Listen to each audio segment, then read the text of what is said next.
Guumeysku waa mid ka mid ah xayawaanada leh aragtida ugu yaabka badan ee dunida si ka duwan aadanaha.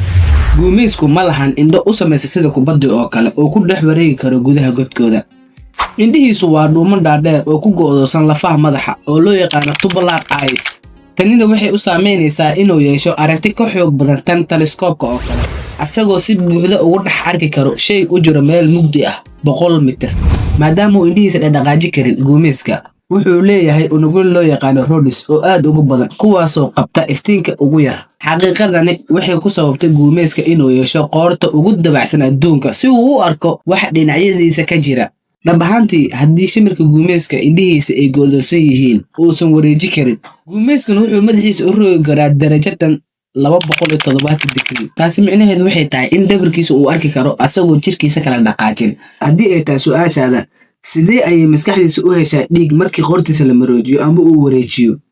Guumeysku wuxuu leeyahay nidaam xidido dhiig oo gaar ah oo ku hoos jira lafaha qoorta. Markii madaxiisa uu wareejiyo, xididada dhiigga way ballaartaan si ay u sii kaydiyaan dhiig badan, taasoo hubinaysa in dhiigga iyo oksijiinta aysan ka xirmin ama ka istaagin maskaxda. Tanina waa farsamo injineernimo oo dabiici ah oo aan laga arki karin shimbiraha kale. Markii aan tagno maqalku waa hubka koowaad ee guumeyska. Guumeysada waxay leeyihiin dhaga aan sinnayn oo kala dheer. Qaabayntan dheelitiran waxay u saamaxaysaa in guumeyska uu dhawaqa u maqlo si 3D ah. Markii jiirka uu dhex socdo cawska, dhawaqu wuxuu labada dhagood ku gaaraa waqtiyo kala duwan. Inkastoo ay tahay ilbiriqsi, maskaxda guumeyskana waxay xisaabisaa farqigaas yar oo u jiro ugaarta, waxayna si sax u tilmaamtaa dhirirka balaca iyo fogaanta ay ugaarta u jirto. Tanina waa sababta u saamaxaysa inuu si fudud ugaartiisa ku helo. Shimbiraha badankood marka ay duulayaan waxay sameeyaan dhawaq loo yaqaano flapping sound, sababtoo ah hawada ayaa garaacayso baalashooda adag. Laakiin shimbirka guumeyska waa ugaarsade aamusan. Baalashiisuna waxay leeyihiin 3 sifo oo u gaar ah. Marka hore, cidhifyada baalashiisu waxay leeyihiin shallooyin yaryar oo jebiya hawada. Marka labaad, dusha baalku waa mid jilicsan oo nuuga hawada. Midda ugu dambayso saddexaad, cidhifyada baalasha ayaa leh timo jilicsan oo aamusiya gariirka hawada. Tanina waxay u saamaxaysaa inuu u dhowaado ugaartiisa isagoo aan maqlin. Sidoo kalena, isaga ayaa si fiican u maqlaya deegaanka, maadaama uusan dhawaqiisu carqaladaynaynin dhagihiisa. Haddii aan eegno wejiga guumeyska, wuxuu leeyahay qaab wareegsan oo fisan oo loo yaqaano facial disc.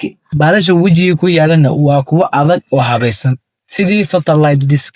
Guumeysku wuxuu awood u leeyahay inuu bedelo qaabka wejigiisa, asagoo isticmaalaya muruqyada maqaarka si uu u kordhiyo ama u yareeyo xaddiga dhawaqa uu soo qabanayo.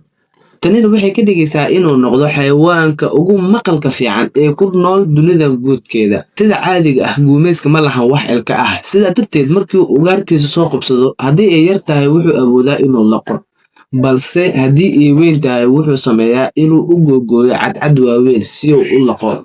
Calooshiisana waxay ka kooban tahay 2 qaybood. Qayb hore oo soo saarta acid xooggan oo hilibka burburisa. Qaybta hore waxay soo saartaa acid hilibka burburisa, halka qaybta labaadna ay soo ururisa lafaha iyo dhogorta iyo baalashii aan la shiidi karin amba la burburi karin. Kadibna dib ayuu u soo celiyaa oo u soo matagaa ayagoo u samaysan qaab kubadda oo kale. Ayagoo ka faa'iidaysanaya arrintaas, saynisyahanadu waxay u isticmaaleen kubaddaas si ay u daraasayaan nolosha deegaanka iyo waxa guumeysku cuno. Dad badan waxay aaminsan yihiin in gurigii uu guumeysku tago oo cid qof ka dhimanaysa ama ka xanuunsanaysa.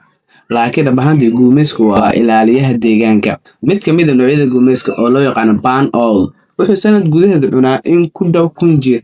Haddii mid kasta oo guumeys noocaasa uu cuno 1000, inta kale meeqa ayay cuni karaan? Anigoo og dhibaatada uu deegaanka u leeyahay dooliga ama beeraha, haddii uu shimbirka guumeyska ku dhasho beer agteeda, wuxuu nadiifiyaa dhammaan cayayaanada iyo jiirka khasaaraha geysta. Tanina waxay badbaadinaysaa $10,000 oo ku bixi lahaa sunta cayayaanka, waxayna hubinaysaa in deegaanka ahaado mid nadiif ah, mana jiro xayawaan kale oo qaban kara shaqada si hufan sida guumeyska oo kale. Markii laga hadlo nolosha lamaanahooda, guumeysku wuxuu leeyahay hal lamaane ta noloshooda ka dhiman, mana dhistaan buul ama guri cusub oo intay ilmaha ku dhalaan.